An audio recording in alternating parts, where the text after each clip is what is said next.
রাজধানীর এভারকেয়ার হাসপাতালের সামনে আছেন সহকর্মী আতাউর কাউসার। সবশেষ খবর জানতে সরাসরি যাচ্ছে তার কাছে। বিএনপি চেয়ারপারসন বেগম খালেদা জিয়ার শারীরিক অবস্থা অনেকটাই অপরিবর্তিত আছে, অর্থাৎ তিনি 27 তারিখ থেকে যে সিসিইউতে ছিলেন এখনও তিনি সিসিইউতেই আছেন।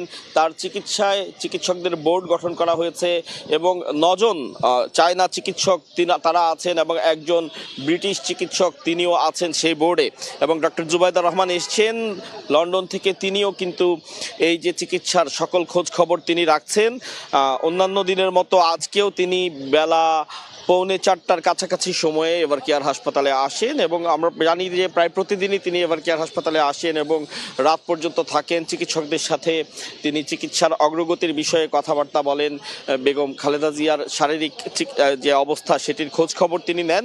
আজকেও তার ব্যতিক্রম হয়নি, 4:45টার দিকে তিনি এসছেন। বর্তমানে তিনি হাসপাতালের ভেতরেই অবস্থান করছেন। তো বেগম জিয়ার শারীরিক যে অবস্থা, সেই অবস্থা সম্পর্কে বিভিন্ন জায়গা থেকে আমরা যতটুকু জানতে পেরেছি যে তিনি আসলে নানাবিধ অসুস্থতায় আক্রান্ত, শরীরে নানাবিধ সমস্যা রয়েছে, যার প্রেক্ষিতে সব কিছু মিলিয়ে একটি চিকিৎসা দেওয়া হচ্ছে এবং কখনো কখনো হয়তো এমন হচ্ছে যে কোনো একটি শারীরিক যে অসুস্থতা সেটি যদি কিছুটা উন্নতি হয় তো অন্য আরেকটি সাইড কিন্তু কিছুটা অবনতি ঘটে, যার কারণে স্টেবল একটি পজিশনে এখনো পর্যন্ত আসছে না। এবং ইতিমধ্যে বেগম জিয়াকে লন্ডনে নেয়ার একাধিকবার কথা উঠেছে এবং গত শুক্রবার রাতে লন্ডনে নেয়ার মোটামুটি অনেকটা প্রস্তুতি সম্পন্ন হয়েছিল।